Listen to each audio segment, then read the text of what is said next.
Todos muito bem-vindos a esse episódio de Obesidade em Foco. Nesse dia a gente vai estar conversando então sobre a relação entre a saúde mental e a obesidade. Eu fiz o convite para a querida colega doutora Valesca, que é médica psiquiatra, justamente para trazer para nós uma conversa esclarecedora sobre esse tema. Doutora, seja muito bem-vinda. Obrigada, eu agradeço o convite. Fico lisonjeada de poder participar. Doutora, o programa funciona basicamente através de um bloco de perguntas e respostas, tá? Então, quero te fazer a primeira pergunta já falando de saúde mental e associação com obesidade. Nas pessoas com depressão, existe um aumento de risco dessas pessoas desenvolverem obesidade? Ou pessoas com obesidade têm uma chance maior de desenvolver depressão? Qual, então, a relação entre essas duas condições? Bom, a relação entre a obesidade e a depressão é bastante estudada na medicina, né? E não é uma relação só casual, assim, existe um ciclo bidirecional, onde uma aumenta o risco da outra, né? É uma via de mão dupla. A gente sabe que a obesidade é uma inflamação crônica, mesmo que de baixo grau, né? E por isso o excesso de tecido adiposo vai liberar citocinas inflamatórias que vão atuar afetar os neurotransmissores, né, especialmente serotonina, dopamina, que são responsáveis pelo humor. Outras alterações metabólicas da depressão, como a resistência à insulina, o aumento do cortisol, também impactam diretamente o bem-estar psicológico, né, a questão social de discriminação, bullying das pessoas obesas aumentam o risco da baixa autoestima. A obesidade também leva a um sedentarismo, que vai levar a um isolamento social, também aumentando o risco da depressão, né? E, por outro lado, a depressão pode contribuir para a obesidade em função das alterações de apetite, né? Em alguns casos, existe mais uma inapetência, mas em outros casos uma hiperfagia, onde as pessoas aumentam a ingesta de alimentos mais calóricos, ultraprocessados, ricos em gordura, em açúcar, para dar uma sensação de bem-estar, né? Além disso, o uso de medicamentos, alguns antidepressivos, os antipsicóticos, alguns estabilizadores de humor também, né, afetam o peso. Uma outra questão que é o eixo do estresse, que basicamente é um sistema de comunicação entre o cérebro e as glândulas suprarrenais para regular o estresse, está alterado nesses casos da depressão. Isso aumenta o cortisol, que leva a um aumento da gordura abdominal, né? Então, tudo isso faz com que as pessoas depressivas, elas tenham um risco aumentado de até 60% de desenvolver obesidade. Por outro lado, as pessoas com obesidade também, mais de 50% de desenvolverem depressão. E isso é mais visto em mulheres e em casos de obesidade grave. Perfeito. E quanto à questão da realização de exercício também, a pessoa com depressão pode ter a questão de diminuir isso, né? Pela dinamia, a pessoa perde o prazer de fazer as coisas que gostava antes, a atividade física. Isso aumenta a obesidade, também aumenta o isolamento, né? Exato. E por outro lado, as pessoas obesas, elas também têm mais dificuldade, né? Sentem mais vergonha também de participar. Vergonha de participar, também vão se isolando, então a questão do isolamento social é bem importante nesse Isso. E a senhora também comentou sobre a questão do bullying, né, que é algo bem importante, algo que a gente tem conscientizado muito a população sobre, e como eu havia comentado anteriormente, existem estudos, inclusive no Brasil, que associam o sobrepeso e a obesidade, principalmente em meninas, contribuindo para o surgimento do bullying, né? Principalmente porque isso se relaciona com a questão de autoimagem, de autoestima. Então a gente pode até ser categórico em afirmar, através desses estudos que a gente tem em evidência, Sim, que o excesso de peso e a obesidade, principalmente, contribui de forma negativa para a saúde mental, principalmente para o público feminino. Esse caso, inclusive, do bullying em crianças e adolescentes, né, é muito associado ao abandono escolar, né? Então, isso é uma questão muito importante, assim, a questão da obesidade e a saúde mental estão intimamente ligadas, né? Exatamente.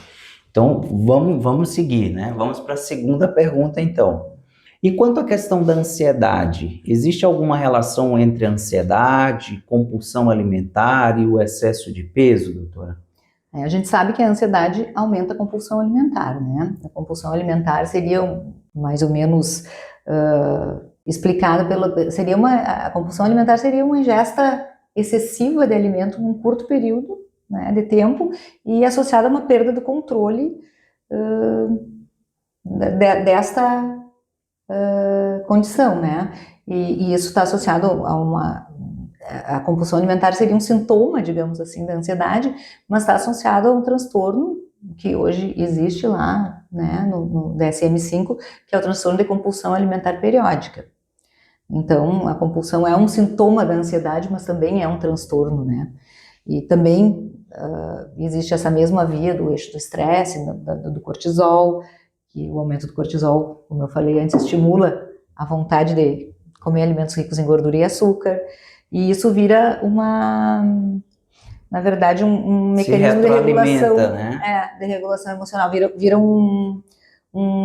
funciona como um ciclo de compensação, né? Então, quer dizer, a pessoa está ansiosa, come esses alimentos altamente palatáveis, eles estimulam a dopamina, daí a pessoa vai lá, come, traz um alívio momentâneo, mas por outro lado, daqui a pouco sente culpa porque comeu, gera mais ansiedade, come de novo, acaba virando um círculo vicioso, como você né? tinha falado anteriormente, geralmente associado com alimentos mais calóricos, né? Exato. Açúcar, farináceos, gordurosos que trazem essa sensação de bem-estar. Que ativam lá a dopamina, né? Exatamente. Que é um neurotransmissor. Então, a ansiedade aumenta o risco de compulsão alimentar e a compulsão reforça a ansiedade. Perfeito. E tudo isso somado podem causar o ganho de peso. Com certeza. Né?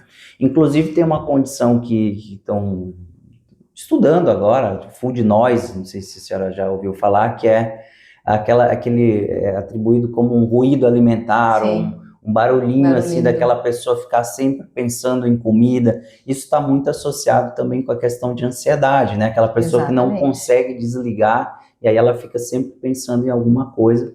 Geralmente, quem está um pouco acima do peso é pensando em comida, qual vai ser o próximo lanche, próxima refeição. Então, isso tem a ver com esse mecanismo de compensação da ansiedade, né? Exatamente. Então, doutora, e a questão do estigma? Isso ainda é muito presente na pessoa que tem a doença, a obesidade? Eles ainda sofrem de estigma social? A gente atende no consultório as pessoas da parte metabólica, né, hormonal, tratamento da obesidade. Conversamos alguma coisa sobre a questão de saúde mental, mas eu tenho enorme certeza que a senhora tem uma infinita experiência com essa questão de pacientes estigmatizados por conta da obesidade. A senhora enxerga isso no consultório? Com certeza. Assim? E infelizmente, né, essa questão do estigma, do preconceito social, isso na grande maioria das vezes até impede as pessoas de procurarem ajuda, né? Procurarem ajuda médica, evitam procurar ajuda para emagrecer, para cuidar da saúde.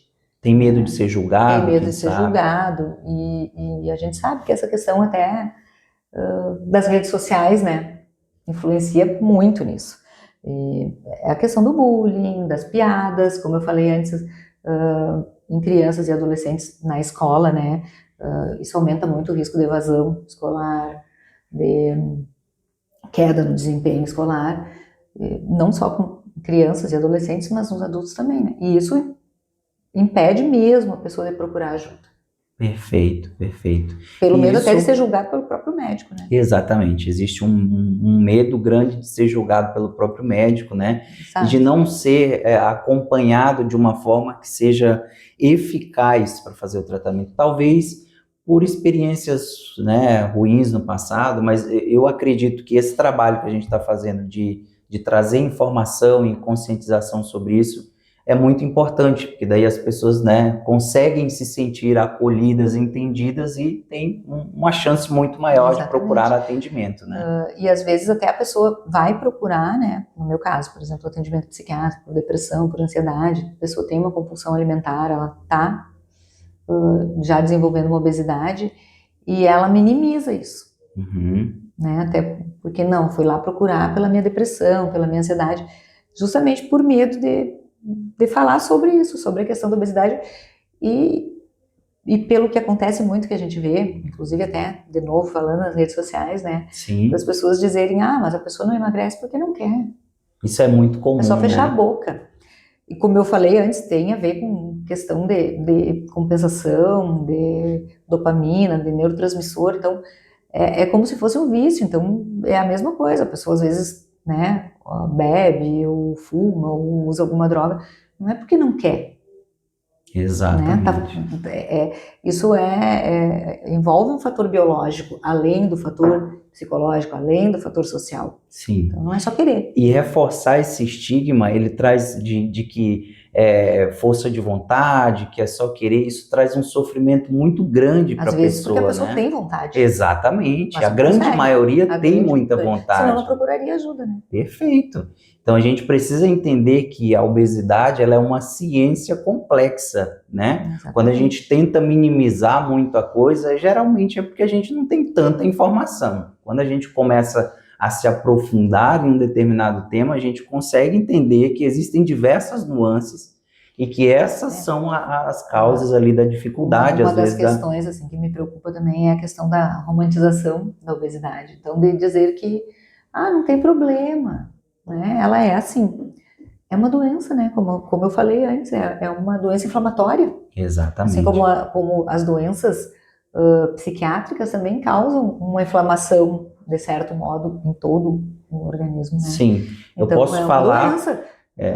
Tu pode falar, eu posso falar que é uma doença, né? A gente precisa realmente tomar bastante cuidado com essa questão da romantização. A gente precisa tomar cuidado com dois extremos. O primeiro é a questão do estigma, da gordofobia, exatamente. E o outro extremo é a questão da romantização da obesidade, né?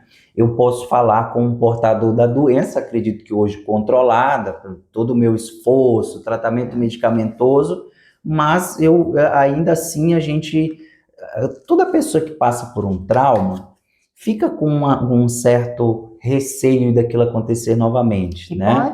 Pode acontecer. De novo, né? Estão envolvidos fatores biológicos. Não é uma doença que tenha cura. Neurotransmissores. Né? E dentro das compulsões, não é uma doença que tenha cura. Ela pode voltar. A obesidade é uma condição que não tem cura. A gente considera, não sou eu, isso é a Organização Mundial de Saúde que categoriza como uma doença com CID E66, né? Já faz mais de 10 anos que é considerada uma doença. Então, a gente precisa tratar como tal, né? Como um respeito, como uma pessoa portadora de uma doença que precisa de ajuda. Mas a gente não pode ficar romantizando, até porque ela é causa de adoecimentos também de saúde mental, como a gente está conversando. E mesmo aqui. Com todo o tratamento, existe um risco, né, de uma recidiva da doença. Sem dúvida, sem dúvida. Nenhum tratamento é curativo, digamos assim, nem mesmo uma cirurgia bariátrica. Não. Nenhum tratamento. Doença crônica precisa geralmente de um tratamento crônico. Seja um tratamento medicamentoso ou seja por uma mudança de estilo de vida também crônica. Né? O que a gente vê muito... Juntos, né? Exatamente. O que a gente vê, o que é o meu caso, o que a gente vê muito é as pessoas voltam para o peso ideal e aí depois elas acreditam que estão curadas. E obviamente não estão, né? Isso pode causar reganho de peso e piorar mais ainda a saúde mental. E aí entra a questão da saúde mental, né? Da pessoa achar que está curada e às vezes não está nem tratando a questão da saúde mental, uma ansiedade ou uma compulsão alimentar. Perfeito. E aí acaba voltando. O acompanhamento psiquiátrico e psicoterápico, então, tem um papel fundamental. Com certeza, não é só a medicação, né? A medicação, em casos moderados a graves, ela precisa ser usada a medicação, mas a terapia é fundamental, assim, para mudar as crenças do paciente em relação ao corpo, em relação à comida, em relação ao contexto social, né? E a doença em si, né? Doutora, alguns pacientes relatam que quando começaram a utilizar alguns medicamentos de ação central para tratar alguma condição, eles tiveram um ganho de peso. É comum? Quais são os tipos de medicamento que podem causar o ganho de peso? Não é incomum o aumento do peso, né? Alguns antidepressivos podem causar ganho de peso. Hoje em dia a gente tem novos antidepressivos com menores efeitos adversos relacionados a ganho de peso, relacionados a questão de libido. Então, hoje a gente tem uma gama maior de escolhas, né? Então, isso é muito importante no tratamento da depressão e da ansiedade, escolher a medicação, até como eu falei antes, por exemplo, uma paciente mulher, né? Às vezes não é obesa, mas tem uma propensão à obesidade. Saber a medicação que tu vai prescrever precisa prescrever, né? Então, quer dizer, precisa tratar aquela questão de saúde mental, mas a gente precisa escolher bem os fármacos para evitar criar uma outra situação. Mas sim, alguns antidepressivos influenciam no aumento do peso, assim como alguns estabilizadores do humor, e os antipsicóticos, de modo geral, assim, os antipsicóticos atípicos, eles aumentam o peso. Né? A senhora pode dar alguns exemplos de medicamentos?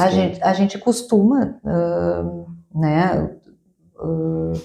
ter algumas estratégias para evitar isso. No caso dos antidepressivos, tem os antidepressivos mais novos, que não interferem, tem a vortioxetina, alguns inibidores da recaptação de serotonina mais novos, eles têm menos efeito colateral nesse sentido.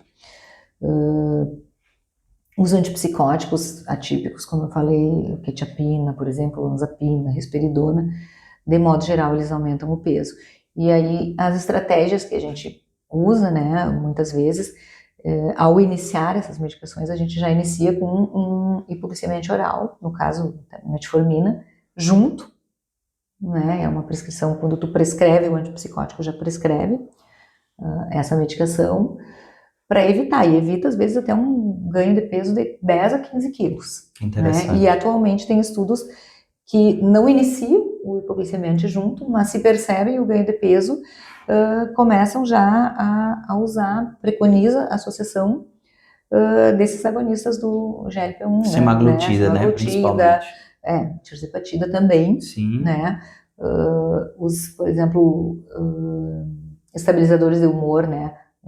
O que é um padrão ouro de estabilizador de humor, que é o carbonato de lítio, ele costuma cursar com um aumento de peso e muitas vezes até, na verdade, é uma retenção líquida, né? Então a gente orienta o paciente nesses cuidados de tomar mais água, de fazer atividade física, até porque a atividade física vai melhorar as questões psiquiátricas, a saúde mental, a depressão, a ansiedade. Sem dúvida. Então tem estratégias, né, hoje em dia, para a gente evitar o ganho de peso no uso dessas medicações. Por outro lado, também a compulsão alimentar precisa ser tratada. Né? Sem dúvida.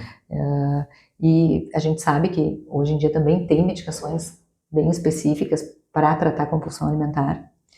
Uma delas é a lisdexanfetamina, né, que foi liberada já para isso, com um efeito muito bom. Mas tudo isso tem que ser analisado, né? Individualizado sempre, né? Para cada paciente.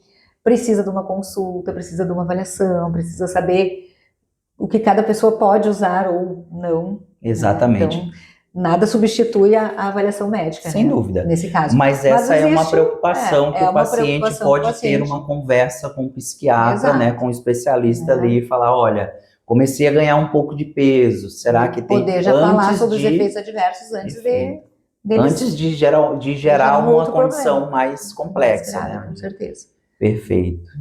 Doutora, vamos para a última pergunta já. Recentemente, a gente tem visto o aumento na nossa prática clínica. Foi uma surpresa muito agradável conversar contigo e descobrir que você também é prescritora de extrato do canabidiol, né? Então, eu fui no ano passado em um congresso que mencionava justamente sobre o potencial do canabidiol, o extrato de cannabis, no tratamento da obesidade. Qual a sua experiência com esse tema? Nesse contexto eu não tenho experiência, né, com canabidiol, mas eu prescrevo em outros casos, né, eu busco sempre evidências científicas das minhas prescrições, qualquer que sejam, então faço uso do canabidiol em transtornos de ansiedade, que é uma prescrição mais nova, né, e aí a gente pode pensar que se melhora a ansiedade também, né, vai melhorar a questão da obesidade, da compulsão alimentar, em função da melhor ansiedade. Prescrevo para dor crônica, prescrevo em alguns casos de autismo também, que está sendo bastante estudado, mas especificamente em relação à obesidade, eu sei que existem estudos, né, ainda sem grandes evidências científicas, geralmente, em andamento, né?